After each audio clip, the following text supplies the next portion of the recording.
When Johnny Depp appears on Vanessa Cross's talk show, the audience expects another one of his inspiring interviews. But Vanessa isn't interested in inspiration. She wants to provoke, challenge, and expose the actor's most vulnerable side. Yet, as Johnny takes his seat, something feels off. Vanessa holds her cue cards with a sharp smile. What was supposed to be a calm conversation could turn into something much bigger. But what Vanessa doesn't know is that in just a few minutes, she will be the one left speechless. What Johnny will say that night will change everything, and no one in the audience will ever forget it. Before we continue this story, let us know where you're watching from. And if you enjoy stories like this, subscribe to the channel, because tomorrow we have another special story for you. The studio is packed. The bright stage lights shine intensely, illuminating the set at the center of the vast auditorium. The audience murmurs in anticipation, holding up colorful signs with messages of admiration and gratitude. Among them, some stand out. "Johnny, you are our hero," and "Thank you for being you." The movement of cameras and producers behind the scenes signals that the long-awaited moment is about to happen. A silent countdown flashes on the monitors scattered across the set, and the glow of the spotlights dances against the backdrop curtain, creating a cinematic aura for the unfolding scene. Then he appears. Johnny Depp walks across the stage with calm, measured steps. His presence carries a unique magnetism, a simplicity that sets him apart from the typical Hollywood stars. He wears a plain black shirt, a modest blazer, and well-worn jeans, reflecting his unpretentious personality. His dark hair falls slightly over his shoulders and a soft smile lingers on his lips. The audience erupts in applause. Some call out his name while others simply watch in admiration. There is something about him that soothes yet deeply moves those around him. Johnny raises a hand in a modest gesture of thanks before settling into the central chair on the stage, adjusting himself with ease. The atmosphere hums with a mix of excitement and reverence. On the other side of the table, sitting with rigid posture, is Vanessa Cross. She is a renowned journalist, famous for her sharp interviews and biting tone.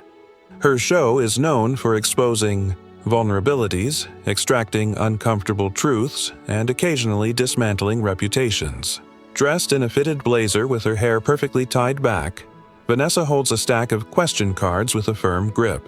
Her gaze is analytical, almost predatory, and her lips curve into a half-smile, a blend of professionalism and challenge. She studies Johnny for a few seconds before leaning slightly forward. Her voice is firm and controlled as she fires the first question. "Johnny, you have fame, fortune, and could live like a king. Yet instead, you take the subway, donate millions, and seem to avoid any kind of luxury. Does that really make a difference in the world?" Silence lingers in the studio. For a moment, the audience murmurs. Some frown, uncomfortable with the provocative tone of the question, while others wait anxiously for Johnny's response. He, however, remains unfazed, maintaining his relaxed posture. He reflects for a brief moment, then lifts his eyes to Vanessa and offers a soft smile. "Vanessa, have you ever thought about how many people feel invisible every day?" A weight seems to settle over the studio. The audience grows quiet. Some expressions shift, touched by the simplicity and depth of his response. Vanessa raises an eyebrow, slightly surprised at how Johnny effortlessly deflected her provocation without losing his composure. But she is not satisfied yet. She flips to the next card, holding it between her fingers. Her eyes gleam with an almost ruthless intent.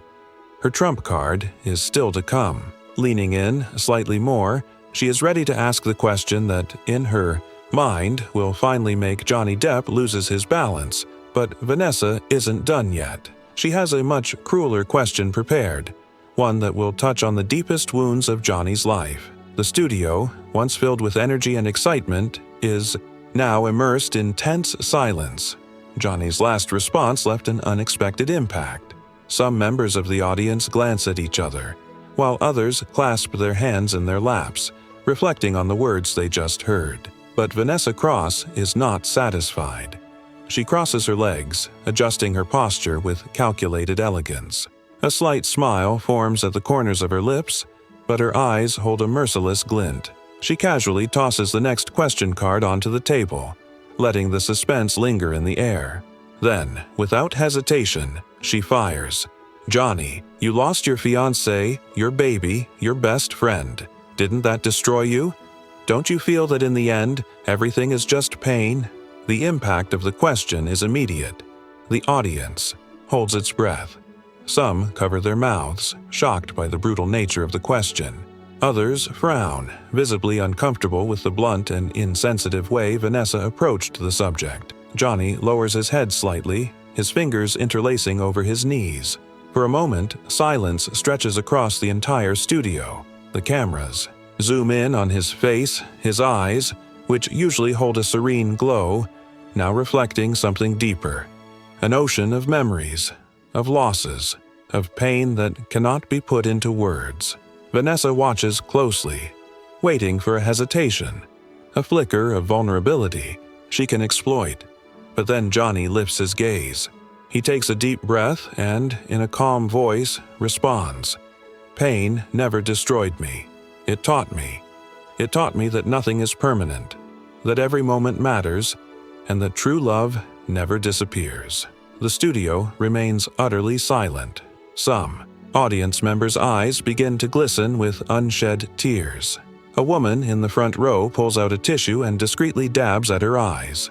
Even those unfamiliar with his personal story can feel the weight and truth in his words. The camera shifts to Vanessa. For the first time, she looks slightly unsettled. The sharp smile fades for a brief moment, replaced by an expression that blends surprise and perhaps a flicker of regret. But Vanessa Cross is not one to back down. She straightens her shoulders, masking any hesitation, and slides her fingers over the question cards. Her next move is already set, and this time she aims to strike Johnny where he least expects it. But Vanessa won't give up. She still has one final trick up her sleeve. A question designed to expose Johnny's weakness and make him seem irrelevant to Hollywood. The studio still feels the weight of what just happened. The audience is quieter, some still absorbing Johnny's words, but Vanessa Cross has no intention of slowing down. She straightens her shoulders, regains her composed smile, and slowly flips through the question cards in her hand as if carefully selecting her next move. But she already knows exactly what she's going to ask. She leans forward slightly, narrowing, her eyes like a predator ready to strike. Her tone is different now, less aggressive, more calculated, like a carefully laid trap. "Johnny, you're over 50 now. Hollywood doesn't care about actors your age anymore. Don't you fear becoming irrelevant?" The audience reacts instantly. Some whisper in shock, others frown, uncomfortable with the bluntness of the question. Johnny, however, doesn't respond immediately. He gently rubs his fingers together thoughtfully. His gaze drifts for a brief moment, as if traveling somewhere, distant, to a place only he knows. Vanessa notices the pause and smiles inwardly. This is the moment she's been waiting for. Then Johnny lifts his eyes and looks directly at her. His face is calm, but his expression carries a weight no one expected. "Vanessa, have you ever seen a sunset?" Johnny asks softly. The journalist blinks, caught off guard. The audience also seems puzzled by the unexpected response.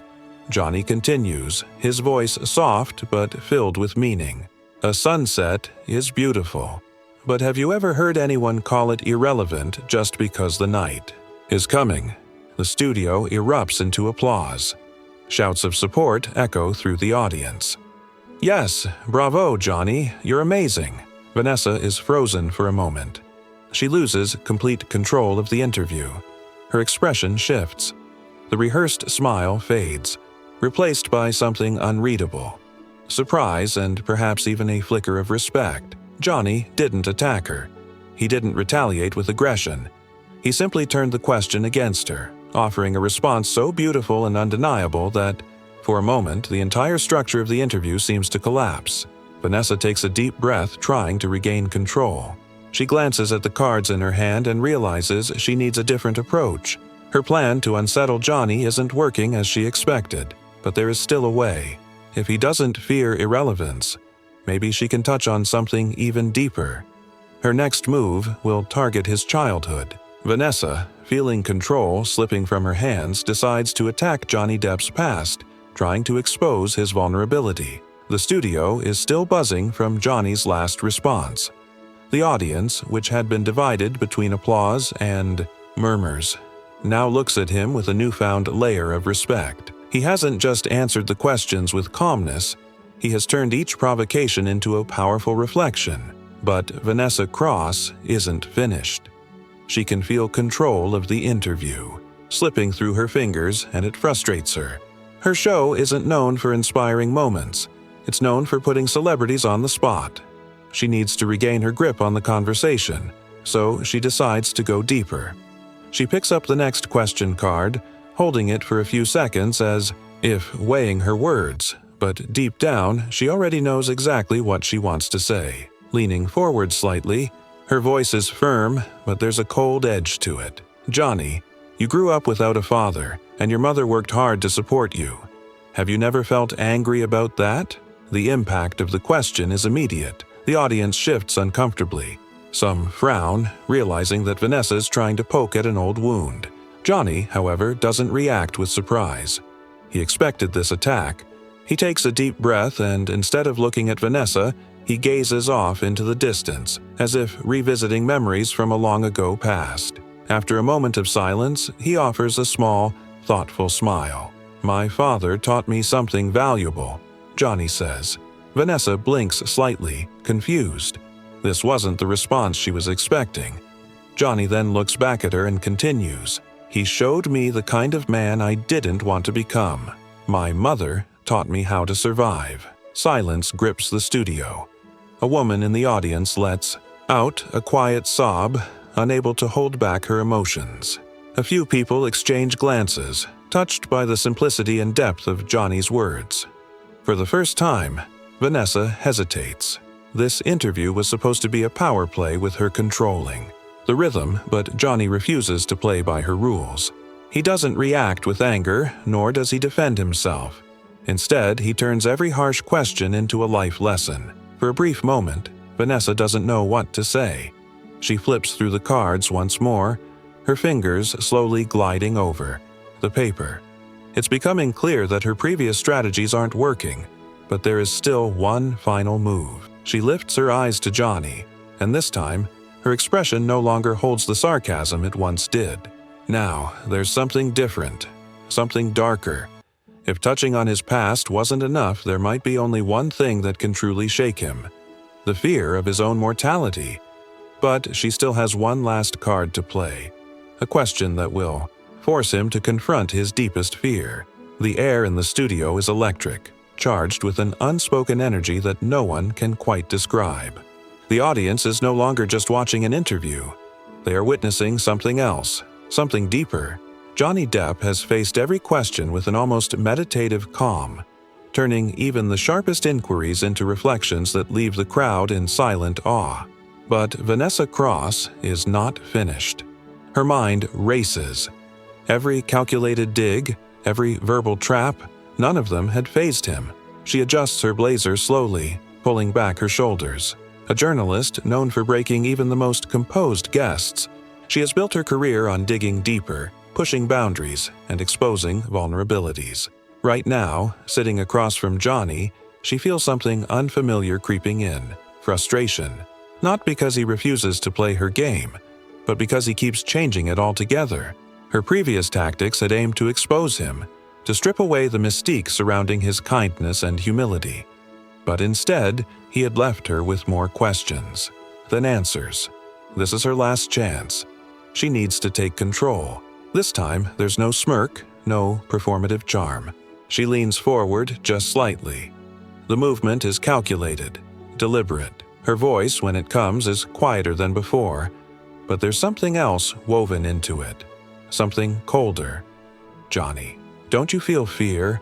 The words hang between them, suspended in the still air. Time waits for no one. Have you ever thought about what will happen when your time comes? A collective hush falls over the studio. This is different. This is no longer about Hollywood success or public perception. This isn't about box office numbers, acting careers, or relevancy. This is about something no one can escape. Johnny tilts his head slightly. He does not answer right away. He doesn't laugh it off. He doesn't deflect. Instead, he breathes in deeply, his expression unreadable. For the first time in the interview, the silence stretches. Vanessa holds her breath. The audience leans forward. Then, finally, Johnny speaks. "Vanessa, do you know the difference between fear and faith?" Vanessa blinks. For the first time, she's caught off guard. She presses her lips together, realizing that she had expected resistance. She had expected defensiveness. She had even expected vague, media-trained responses. But this? She had not expected this. For the first time since the interview began, she finds herself without a quick rebuttal. Her gaze lowers to the question cards in her hands. She flips through them, looking for something, anything, that might help her regain control. But suddenly, the words on the cards feel empty. Everything she had meticulously planned for, the angles, the traps, the psychological warfare of journalism, none of it seemed relevant anymore, because this isn't a battle. Johnny Depp has taken her carefully constructed chessboard and turned it into something else entirely. Something bigger, something she wasn't prepared for. She thought she was conducting an interview. Instead, Johnny had turned it into a conversation about life itself, and then, as she stares at her notes, she realizes something. There is one last question she needs to ask, something deeper, something final. She lifts her gaze, and when she speaks again, her voice is barely above a whisper. "And what if no one remembers you when you're gone?" The weight of the question hits the air like a stone sinking into deep water. The audience barely breathes. For the first time in the entire segment, Johnny Depp does not immediately answer. The air in the studio feels heavier now. Vanessa's last question, delivered almost as a whisper, lingers in the silence. "And what if no one remembers you when you're gone?" It is the kind of question designed to unravel a person, to expose a hidden fear, to force them to face their own insignificance. But Johnny does not flinch. Instead, he smiles softly. It's not a smirk, nor is it the rehearsed smile of a Hollywood star. It's something else, something deeper. He takes a breath, and when he speaks, his voice is as steady as ever. "Yo, question isn't what they will remember about me." He pauses for just a second, letting the words settle. "The question is, what will they remember about you?" A visible shift ripples through the audience. Some people gasp softly. Others sit back, stunned by the unexpected turn. A few exchange glances as if realizing that, for the first time, Vanessa is the one on the receiving end of the question. The camera zooms in on her face. Vanessa Cross, the woman who had built a career tearing down public figures, suddenly looks lost. Her lips part slightly, but she doesn't speak. Her fingers tighten around the cue cards in her lap, yet she doesn't glance down at them. Because, for the first time in this interview, perhaps for the first time in a long time, she has no prepared answer. The silence stretches, and then something no one expects happens. A single tear slips down Vanessa's cheek. She doesn't wipe it away. The camera catches it. The way her throat moves as she swallows. The way her breathing shifts as if something heavy has just settled inside her. Johnny watches her, not with triumph, not with smugness, but with quiet understanding. He stands. The studio is quieter now. The applause has faded. The excitement of the audience has been replaced by something more contemplative. People sit still, some wiping away lingering tears, others lost in thought. Vanessa Cross remains in her chair, unmoving. The two cards, once her weapon, her shield, lie, abandoned on the table before her. She no longer needs them. Or perhaps, for the first time, she realizes she never really did. The cameras are still rolling. The world is still watching. But Vanessa is not thinking about the audience, the ratings, or the headlines that will follow this interview. She is thinking about herself. The words echo in her mind. The question isn't what they will remember about me. The question is, what will they remember about you? Her own reflection stares back at her from the glossy surface of the table. For years, she has built her career on sharp words, relentless questions, and an unwavering belief that exposing others made her powerful. The screen fades to black. Then, a final message appears. Life is not about how long we live, but about the impact we leave behind. Soft music plays in the background, gentle and reflective. The video comes to an end. If this story touched you, like, comment, and share.